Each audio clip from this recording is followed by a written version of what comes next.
जहां लोग यही बयान करते हैं ना कि मौला अली के फजाइल का इहाता नहीं हो सकता। ठीक है ना? नहीं हो सकता, बिल्कुल नहीं हो सकता। आप सूरज की रोशनी का वजन नहीं बता सकते, तो आप माहताबे इमामत का वजन क्या बताएंगे, मुझे फजाइल का वजन कितना। लेकिन एक बात मैं अर्ज करूं यहाँ चलते चलते, और वो ये है मेरे मोहतरम सामने कि दुनिया यही समझती है कि सूरज को पलटा देना ये अली का कमाल है।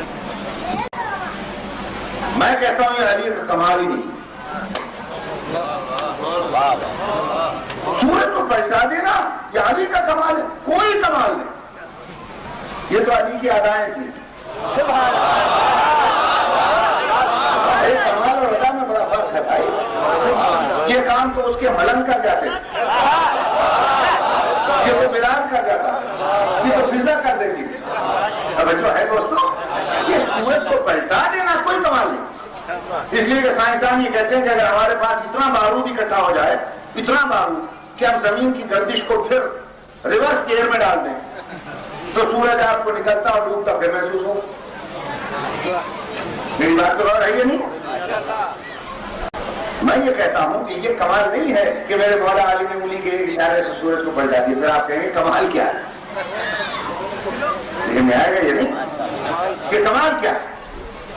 देखिए मेरे दोस्तों, साइंस और फलसफे का कानून ये है कि जब मरकज हिलता है तो उससे वाबस्ता हर शय हिल जाती है। चक्की है ना, उसका मरकज और एक किल्ली होती है, ठीक है? अब उस किल्ली को निकाल दिया, फिर मुझे चक्की गिरा के दिखा देना। सिंपल सी बात है, सीधी साइंस। यानी अगर मरकज हिल जाए तो निजाम बिगड़ जाए।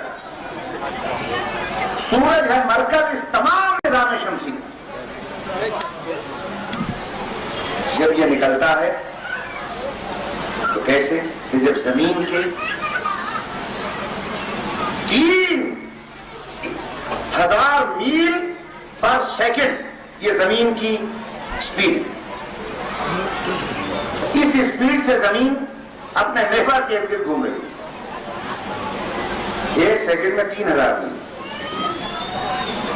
ये थोड़ी रफ्तार नहीं है। गोली की रफ्तार है 20 मील फी सेकंड।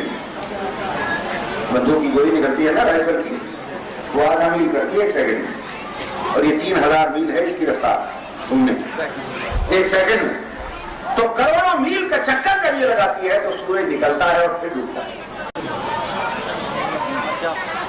मेरी बात तो और है।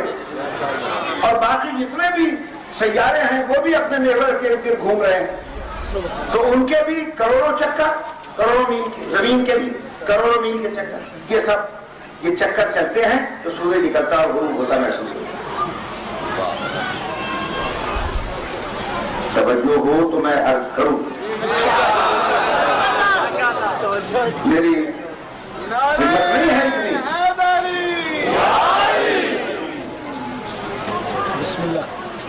देखा ना, पता चला ना बिल्कुल मौलाना तशरीफ है।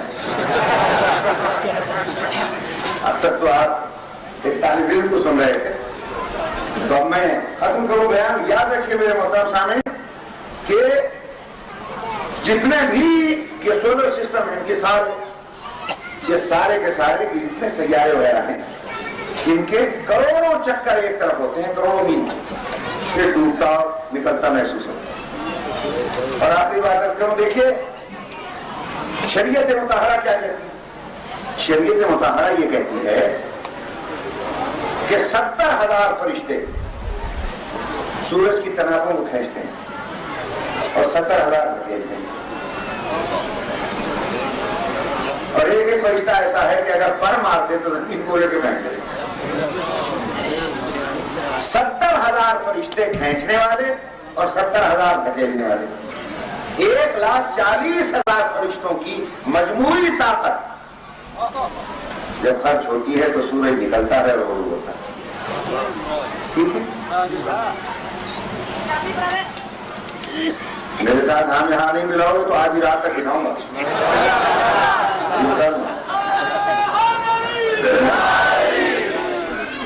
जो होता है वो सूरज निकलता है और फिर डूबता है। तो अब दुनिया इसी को, दुनिया की समझ में ये मौजे ही नहीं आया कि जमीन के करोड़ों मील के चक्कर एक तरफ, जमीन से 13 लाख गुना बड़े सूरज का वजन एक तरफ, 70,000 खींचने वाले और 70,000 धकेलने वाले फरिश्तों की मजबूरी ताकत एक तरफ, और जमीन पर बैठे हुए मेरे मौला की उंगली का इशारा है।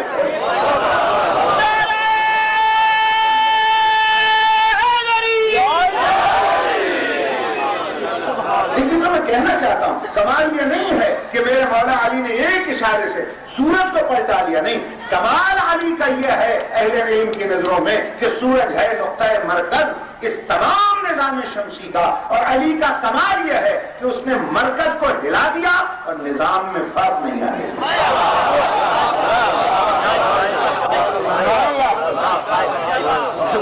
समझ में आ रही बात? मरकज हिल गया और निजाम में फर्क नहीं आया। इसलिए कि जब मरकज मुतारिफ होता है तो मरकज हरकत में आए तो उससे वाबस्ता हर शय हरकत में आ जाए। हदीस के सामने मरकज अहले बैत कौन है? जनाब सैयद, यही है ना। चूंकि वो मरकज अहले बैत है, इसीलिए जितनी किताबें आपको मिलेगी उसमें ये मिलेगा। कुल्लमा दखलत फातिमा, जब जब जनाब सैयदा आई पैगंबर अकरम की खिदमत में हुजरे में दाखिल हुई, कामा रसूलुल्लाह, पैगंबर के साथ ताज़ीम के लिए खड़े। तो लोग ये समझते हैं कि शायद बेटी समझ के ताज़ीम के लिए खड़े हो गए। ये मेरे दोस्त अगर बेटी समझ के खड़े होते, आज हर बात पर वाजिब हो जाता कि खड़े होकर बेटी का इस्तेमाल। चूंकि जनाब सैयदा है मरकज़ अहले बैत,